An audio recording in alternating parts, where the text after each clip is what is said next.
Hello, welcome to St Michael's Hill.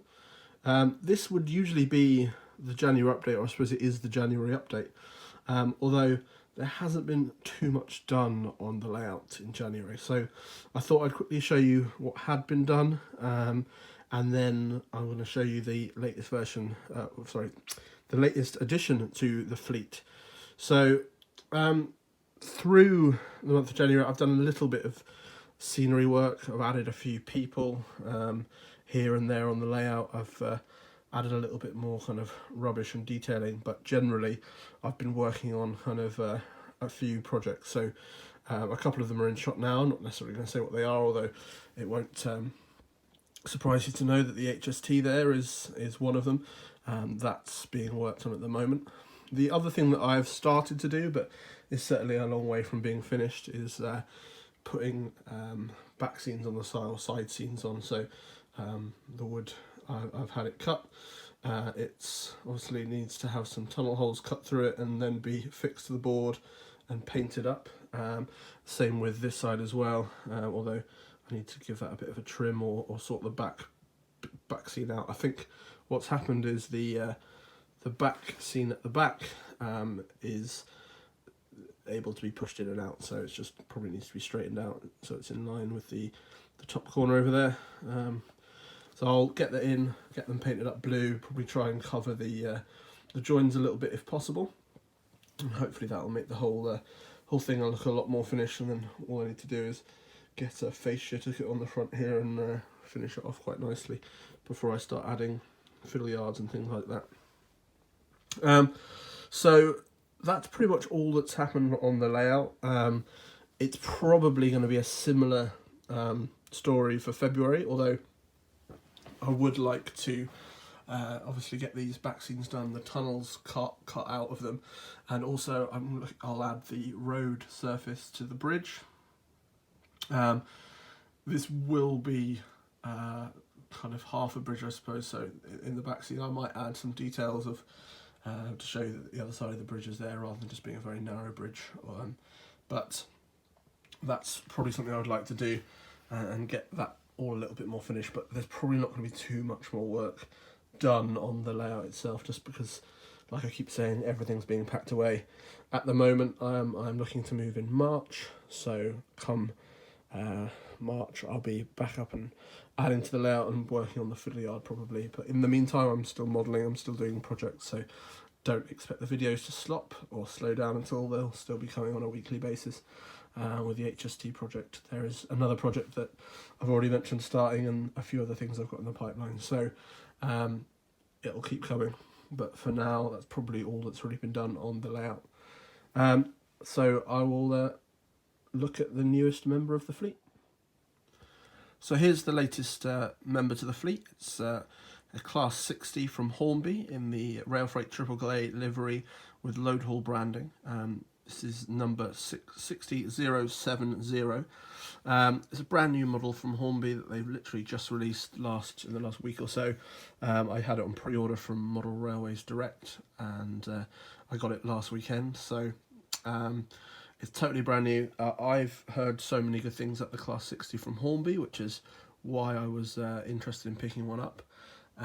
So I'll gonna open it up, have a quick look at the packaging and all that sort of stuff, look at the model itself, and then I'm going to compare it to something else that's already in the fleet, which is this, which is the Lima version. So it's the same kind of Railfreight Triple Grey livery with branding, but obviously it's Transrail instead of load haul, and a Lima instead of Hornby. So it'll be interesting to see the comparison between the two, and I'll show you a bit more about that. Back to the latest model. So this model represents Class 60070, which was one of 3 locomotives to basically stay in this livery. So they obviously came in from British Rail Freight Triple Grey livery, and whilst some of them were painted into the black load haul livery, which you might have seen on my Class 37 or other trains around the network at that time, these actually stayed in this livery, and in fact I'm pretty sure this loco is still in this livery at Totten, where it's been since I think 2004 or 2005. It's been kind of wasting away, which is a real shame, but it is what it is. So what this does mean is that this loco is great in terms of my time period. It would have received this livery probably in the early 90s, and has been basically around ever since. So whilst it is perfect for me, if I wanted to run it a little bit later into the 2000s, it would still be suitable in terms of livery. So it's a great little pickup for me, and it's just something a little bit interesting to run on the layout, either this one or the future one. The packaging is entirely standard Hornby packaging. If you want to read about the class, then pause now and do that. But if not, let's open her up and see what she looks like. So, like I said, the packaging is completely standard, as you would expect. So it's the standard kind of block of ice inside the sleeve. It's interesting, the colours look slightly different from the box to the model itself, which is actually quite good, because I did think the colours on the box looked a little bit bright. So it's quite nice they look a bit more dull. Anyway, I'm going to grab the loco out of the packaging and we'll take a closer look. So the first thing is inside the box there is an accessories pack. So it looks like there is a few pipes, a 3-link coupling, as well as some obstacle deflectors and the tension lock couplings, which aren't yet fitted. So it's always nice to have those. I'll certainly fit the accessories to one end and probably leave the other end open so it can haul wagons and things like that. Generally these locos were used for wagons only. There's very few passenger services, or there wouldn't have been any passenger services hauled by Class 60s, but even workings, there's not too many around. So this will be used exclusively almost for wagon traffic, either coal traffic probably, or tanker wagons. But yeah, let's have a look at the loco itself. So I'm really happy with the loco. Like it's a very, very, very nice model, which isn't a surprise. Lots of people say that the Class 60 from Hornby is one of their best, alongside the 50 and the 153, which I was also lucky enough to get at Christmas. But yeah, this model is superb. There's individually fitted horns, windscreen wipers, railing at the front. The buffers are sprung, as you would expect. The doors can open as well. It's not something that I tend to make any use of, but they can certainly be done. The grills, you can see right the way through the loco, so not sure how well it's coming out on camera, but yeah, you can see right the way through, which is always good. It kind of shows the level of detail with inside, and also yeah, it's just a very kind of fine mesh. One thing we'll have a look in a minute at the Class 60 from Lima is that the grills look pretty poor. It's probably one of my least favourite things about the Lima version. So it's good to see that they're done so well here. The general detailing on the roof as well is very fine. The grills are kind of separately fitted by the looks of things, and the rivet detailing is very well picked out, and the livery is applied crisply. The horns at either end are slightly different, which is, again, just shows a bit of attention to detail, making sure that, you know, that it has been represented in model form as well as it could be. And also the bogie detailing and underframe detailing is also very, very good. So I can see why people rave so well about the loco. There are a couple of minor little things I can see. So where the orange paint has gone on here, you can still see the line with the two greys mix a little bit, which is, you know, a little disappointing maybe, although perhaps that was kind of how it was done originally. I'd have to look into that. So that's kind of the same for the orange here. The other thing is that the name John Loudon McCann is only printed on, there's no etch plates, so that would have been another thing that would have been good to have been able to recreate, although I'm sure I can pick some of those up if I wanted to. The Cab detailing is very, very good. I'm not sure if I can quite get that in shot, but I think you can see there that the cab detailing is very, very good, which is good because the windows on the Class 60 are fairly large, so you can see quite a lot inside. I will look to fit a driver at some point as well.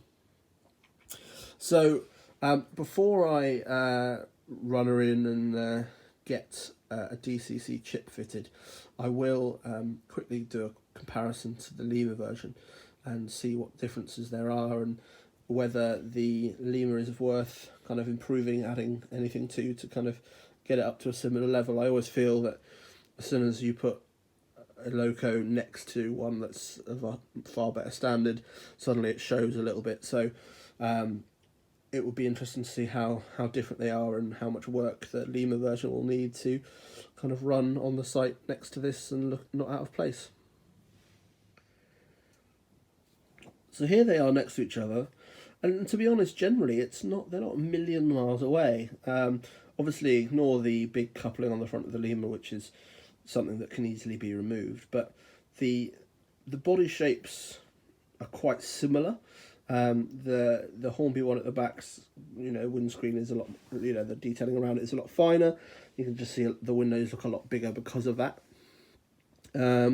The horns on the Lima version look like they are separately fitted, although unlike the Hornby version are the same at both ends and look a little bit more chunky.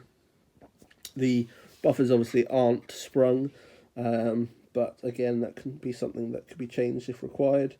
And generally the side windows look they look a fair bit smaller, but generally it's not too bad.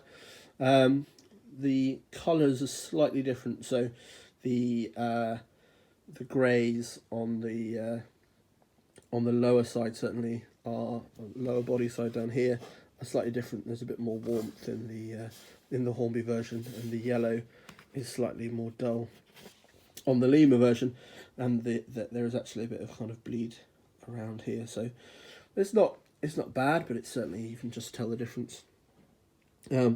Like I said, the grills are the biggest area that annoys me about the Lima version. So whereas obviously the Hornby one you can see right through, the Lima version you can't, so they've kind of painted or done something with the pattern to make it look like you can see through. Unfortunately, it just kind of makes it look very toy-like in my opinion, especially this end where it just doesn't look quite right. So I might look to just spray those black. I think it'll improve it. As you can see, the Hornby one looks fairly black, even though you can see right through it. So it would probably be better just to do that, to be honest. Obviously, there's also going to be considerations when it comes to running. I'm sure that the Hornby one's going to be able to pull a lot more and will be a lot quieter doing it. So it's something that I don't think is going to be a problem to keep on the layout. It'd be nice to have a couple of Class 60s for sure. I would look to change the light. So I've heard that there are kits available to change or to add lighting to the Lima version, which is something that I'll probably do, and I'll probably hardwire a DCC chip in at some point as well. But generally, like, you can tell the difference. Obviously, the Hornby one is a lot nicer, but it's not too bad. The Lima 60 is a lot better than a lot of the other Lima models. So yeah, all good. So I'm going to chip the new Hornby version, and then I'll get it running on the layout, and we can get a few running shots. So just a word of, I guess, warning. The Class 60, the body just clips off, but it is still wide into the light, so just take it slowly. Don't rip the body off too much. When it's been taken apart like this, you can really see through the grills how transparent they are and how fine that meshes, so it's just quite interesting to see. I'm just going to use my usual lens 8-pin decoder and get that into here. So I'll remove the blanking plate and then fit this decoder, which I use for all of my Hornby 8-pin models. So I'll go for that, and I'll have it back on the layout very soon. So before I put the body shell on any loco that I've DCC chipped, I always just test it. So as you can see, the lights are working fine.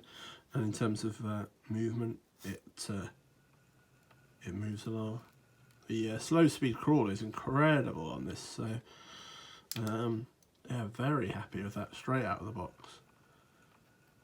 So I will basically just find somewhere for the Dakota to live up inside the body and get that back on, and I'll get you some running shots. But very, very happy with the initial kind of signs on how she's running.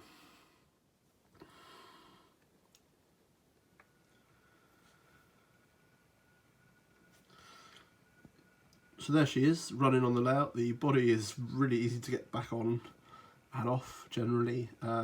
Just 8 clips down the side. Just obviously be careful when you're doing it, but generally it's a very easy thing to do.